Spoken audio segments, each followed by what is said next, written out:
Machiegni kendo nyakora Ramogi wadhi nyime gi weche manyien ka koro wadonjo e gwenge ma Ndhiwa. Jopuonjre moko moingo 300 e skund primar Ndhiwa Hospital ochako tam mar 3 ka gisomo mana e tie yien bang' auka yamo mager walo kendo ketho kilese 5 e sikuno ngeso mokalo. Ali 5 chiwono ler mathoth kotenore kod wach makamano.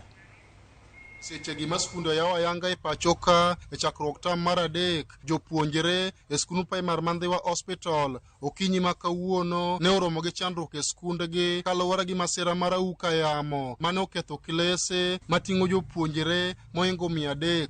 Japuonj maduong' e skundno Jefferson Onguti wacho ni kilese mag mabati ma jopuonjre mag jo grade 1 nyaka grade mar 5 osebedo ka some auka yamo ne oketho ma ok nyal tigo. The number of learners are many.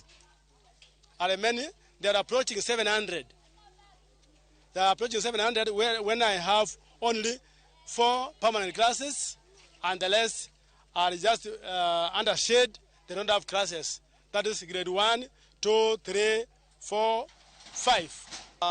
The wind, the set which I made, the wind came and they blew all the five classes. So the children are outside. Onguti wacho ni chunogi mondo giket jopuonjre osomoko e tie yiende nikech nok mag kilese gino mabende nyalo rocho yore mag somo e skunduno ka koro jopuonjre ikore ne piny madongo mar giko higa. I'm now appealing to the government if they can assist the learners so they can get a conducive environment to pursue their learning, and even any other body which can give us the assistance to put up even if one class. Jopuonjgo ywak ni chal mar skunduno ok osebedo maber kuom higni mathoth kendo kata chope bende nok mokrom jopuonjre 570 kod jopuonj manie skunduno. And even the toilets we are sharing with the learners, the teachers and the learners, because we don't have enough. Asebedo skundni madhi higni 9. But okwasebedo maber ahinya nyaka ni skundni ger kech nyithindo somo e condition matek. One gi only 2 classes from 5 classes bedo oko gibedo under ginene mabati mane wagero ma jonyuol nokonyowa, but there are many to condition magi some ok ber ahinya.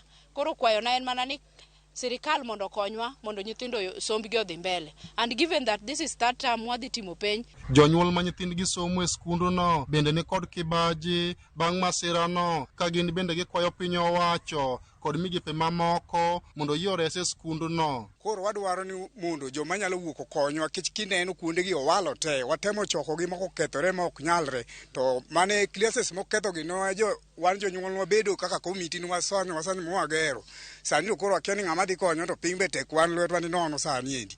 Wakwayo ni government owuog gi well wishers mantiere mondo bi okonywa kech en wach ma koro nyithindo ka ibedo ge dala to ne gisebedo dala to ing'e kaka sani nganyi be ntiere. Nyaka sani kwand jopuonjre moingo 300 e skul kaendi biro chuno mondo some tie yiende bang' auka yamo mager ketho kilese maromo 5 e skundni. Kwayo magiketo ni migepe mopogore mondo kel kony mondo chenro mag somo kik rochre skundni endi. Ali 5, Ramogi TV, Homa Bay.